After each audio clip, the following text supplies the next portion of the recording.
36 जिल्हे, 36 बातम्या. News G9 Maharashtra. उत्तर तुमच्या प्रश्नांची.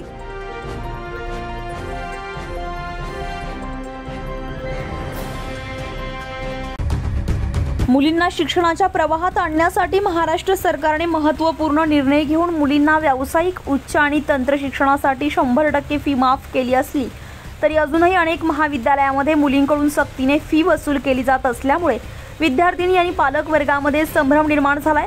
याबाबत अखिल भारतीय अंधश्रद्धा निर्मूलन समिती आणि ब्रिक्स ह्युमन राईट मिशन यांच्या वतीने नाशिक जिल्हाधिकारी यांना निवेदन सादर करण्यात आले. जिल्ह्यातून संघटनेकडे विद्यार्थी आणि पालक वर्गाकडून तक्रारी प्राप्त झाल्याचं निवेदनात म्हटलंय. सरकारनं मुलींना शैक्षणिक फी माफ केल्याचं जाहीर केलंय. एकीकडे याबाबतचा GR व्हॉट्सअप आणि सोशल मीडियावर फिरत आहे, तर दुसरीकडे आम्हाला अशा प्रकारचे कोणतेही स्पष्ट आदेश नसल्याचं विद्यालयाकडून सांगण्यात येत आहे. यामुळे मोठा गोंधळ उडालाय. याबाबत शासनाने तातडीने पावले उचलावीत, अन्यथा प्रदेशाध्यक्ष प्रदीप खंडापूरकर यांच्या नेतृत्वाखाली महाराष्ट्रभर बोंबाबोंब आंदोलन उभारलं जाईल असा इशारा निवेदनामधून देण्यात आलाय. अशा प्रकारे सक्तीने फी वसूल करून मुलींना वेठीस धरणाऱ्या महाविद्यालयांवर सक्त कारवाई करावी अशी मागणी अखिल भारतीय भ्रष्टाचार निर्मूलन समितीच्या वतीने करण्यात आली आहे. यावेळी राष्ट्रीय प्रवक्ते अमोल भागवत, भिवानंद काळे, सणा शेख, हितेश दाभाडे, निर्मला बुले, सारिका नागरे, पंकज भावसार, विजय देवरे, माधुरी गायकवाड, दीपक मंडलिक आदींसह जिल्ह्यातील अनेक पदाधिकारी उपस्थित होते.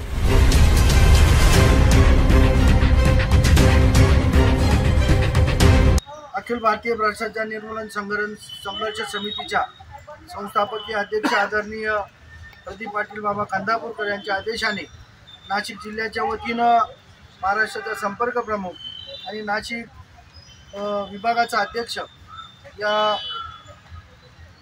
नात्यानं आज बाबांच्या आदेशानं पुऱ्या महाराष्ट्रभर कलेक्टर कचेरीवरती आणि जिल्हा परिषदेवरती निवेदन देण्याचा बाबांचा जो मानस होता, त्या हिशोबाने आम्ही नाशिकला आज कलेक्टर कचेरीमध्ये येऊन कलेक्टर साहेबांची भेट घेतली आणि त्यांना मुलींसाठी मोफत शिक्षणाबाबत जो बाबांनी दिलेल्या आदेशाचं ते तंतोतंती पालन शासनाने करावं असं आम्ही अखिल भारतीय भ्रष्टाचार निर्मूलन संघर्ष समितीच्या वतीनं नाशिक जिल्ह्याच्या सर्व आणि महाराष्ट्राचे सर्व कार्यकारिणीतील सदस्य, माझ्या महिला भगिनी सर्वांनी आज येऊन या सगळ्यांच्या बाबांच्या नेतृत्वाखाली निवेदन देण्यात आलेलं आहे. आदरणीय कलेक्टर साहेबांनी अतिशय सकारात्मक असं चांगलं उत्तर दिलं की आम्ही याचा लवकरात लवकर पाठपुरावा करू, GR आमच्याकडे आल्या अंमलबजावणी करतो असं आश्वासन दिलं.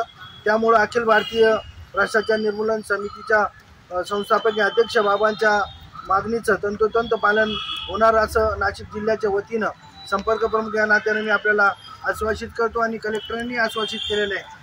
त्यामुळं अखिल भारतीय भ्रष्टाचार निर्मूलन संघर्ष समितीचा विजय असो. अखिल भारतीय भ्रष्टाचार निर्मूलन संघर्ष समिती एवं ब्रिक्स ह्युमन राईट्स मिशन सामाजिक न्याय आदरणीय प्रदीप पाटील खंडापूरकर बाबा राष्ट्रीय अध्यक्ष यांच्या नेतृत्वाखाली आज आम्ही नाशिक जिल्ह्यातील सर्व महिला मंडळ व सर्व कार्यकर्ते आज जिल्हाधिकारी यांच्या कार्यालयावर जे महिलांना व मुलींना मोफत शिक्षण देण्यात आलेले त्याच्यासाठी GR जो काढलेला आहे, परंतु हा GR प्रत्येक कॉलेज आणि प्रत्येक शाळेपर्यंत अजूनही पोहोचलेला नाही आहे. तर त्यासाठी आम्ही एक तक्रार घेऊन इथं जिल्हाधिकारी साहेब जलद शर्मा यांच्याकडे व जिल्हा परिषद या दोन्ही ठिकाणी आम्ही अखिल भारतीय भ्रष्टाचार निर्मूलन संघर्ष समिती याच्या समितीच्या वतीने निवेदन दिलेलं आहे.